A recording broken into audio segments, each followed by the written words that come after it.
You went away. You went away. You've been sending flowers, flowers to me. Flowers today, flowers today. So, ayan mga ka-Jhabies, pupunta po ako ngayon sa apps kong Kinemaster. Ayan.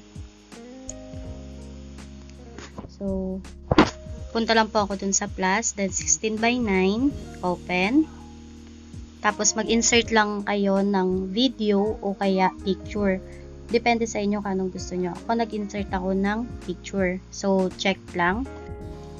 Then, kung makikita nyo sa taas, sa right side, may nakalagay na made with Kinemaster. So, ayan ang ituturo ko sa inyo kung paano matanggal yung made with Kinemaster na watermark. So, ayan mga ka-Jhabies, pupunta na ako sa wall ko para i-uninstall yung Kinemaster na dinownload ko noon. So, ayan mga ka-Jhabies, so nawala na siya. Then, pupunta tayo sa Chrome. 1 hour later. So, ngayon mga ka-Jhabies, pindutin natin yung Chrome at i-type natin dyan sa Google ang AC Market. So, ayan. Yung nasa unahan, ayan yung pipindutin nyo. Tapos may nakalagay dyan na download. So, ilagay nyo download now. Pindutin yan. Tapos, okay nyo lang. Yan. So, yan mga ka-Jhabies, nagda-download na siya. Yun nga lang, matagal lang talaga siya mag-download kasi, siguro, dahil nga sa data ko, siguro yan. Ayan, nagda-download pa rin siya hanggang ngayon.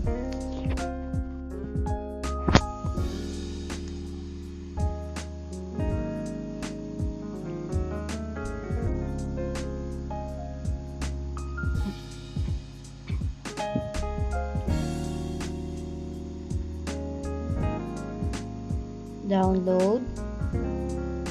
Ayan. I-view ko lang yan kung nagda-download ba talaga. So, dahil na doble ko, buburahin ko yung pangalawang na-download ko. Yan. Malapit na rin siyang matapos.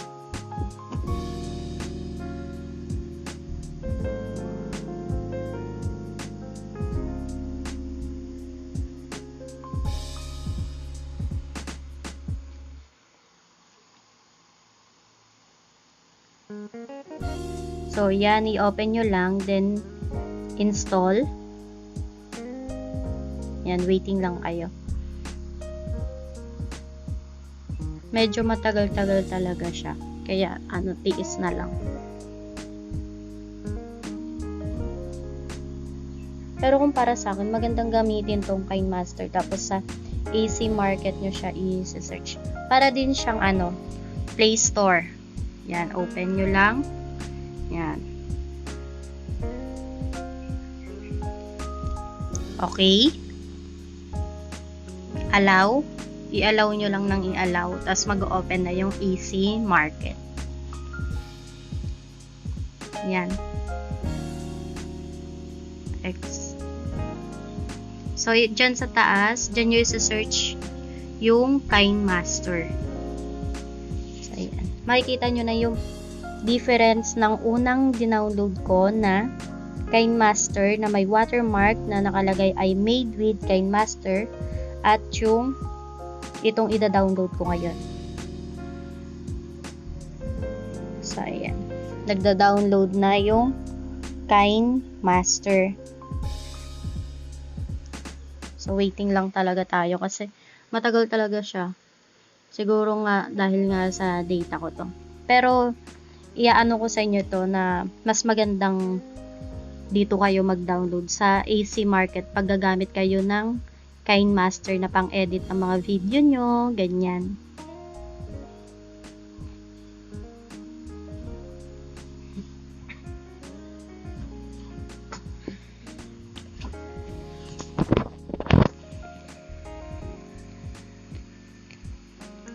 So, ayan, konting tembot na lang mga ka-Jhabies, malapit na.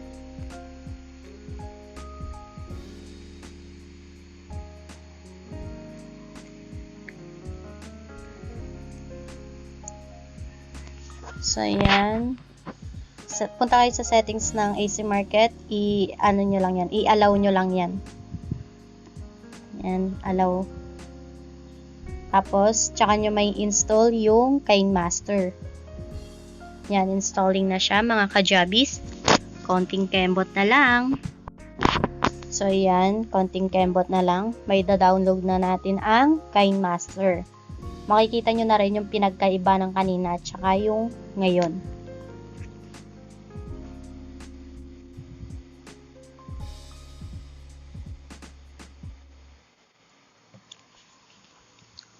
So, open na natin. So, ayan. Makikita nyo, yan, allow. Then, next lang natin hanggang mapunta sa pinakadulong dots. Then, start. So, kung mapapansin nyo, wala namang pinagkaiba dyan. Yung mga sinave kong picture nandun pa rin. Ganun pa rin naman yung select aspect ratio of the project. So, yan. 16:9, 9:16, 1:1.